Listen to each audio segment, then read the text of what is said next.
Well,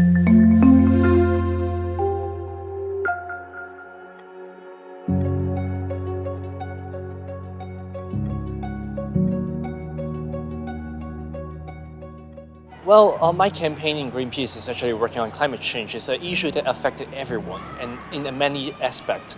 So one of the campaigns I do in Hong Kong is trying to create more protection policies for the outdoor workers 2 years ago.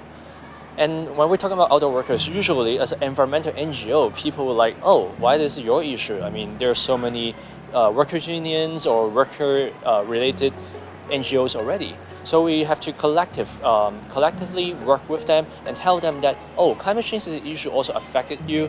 It's an issue, although you should drive for more policy to protect the workers, but NGO also is a stakeholder in it.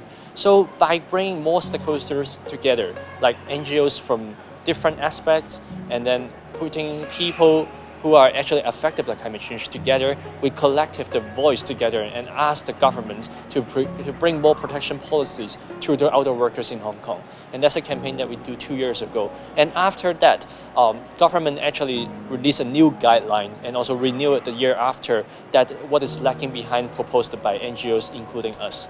So the gathering of people power from different backgrounds and different parties are very important when we're trying to push for some policy changes.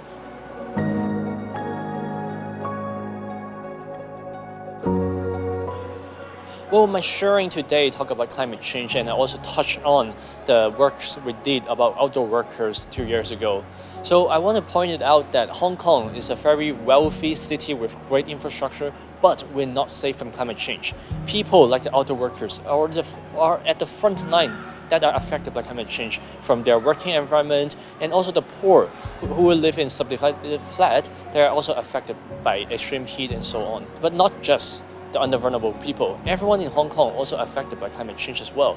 I want to point out that we in Hong Kong is not completely safe from extreme weather events, from climate crisis, and we in Hong Kong also need to work on the issue.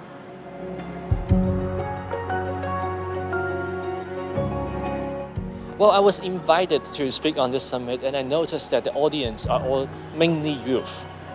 And they are the first generation that their entire life will be affected by climate change, and they are almost the last one who can make a change about this issue.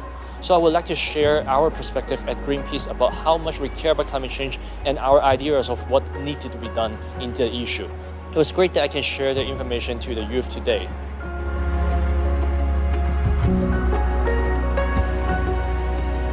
I think one of the main issues about climate change and in Hong Kongers is that many Hong Kongers don't believe it's an issue that's affecting them. But like I said, climate change is affecting everyone on Earth and no one is left out. In Hong Kong, we still have extreme weather such as like extreme heat, typhoon, crazy rains, and all this affecting everyone in Hong Kong, especially vulnerable groups. So we think Hong Kongs need to act up as soon as possible. That's talking about not just individual people, but also the government, the corporates, and everyone in the society needs to work together. And that's our message, and that's what we hope Hong Kong can take a leader role in the globe to act on climate change.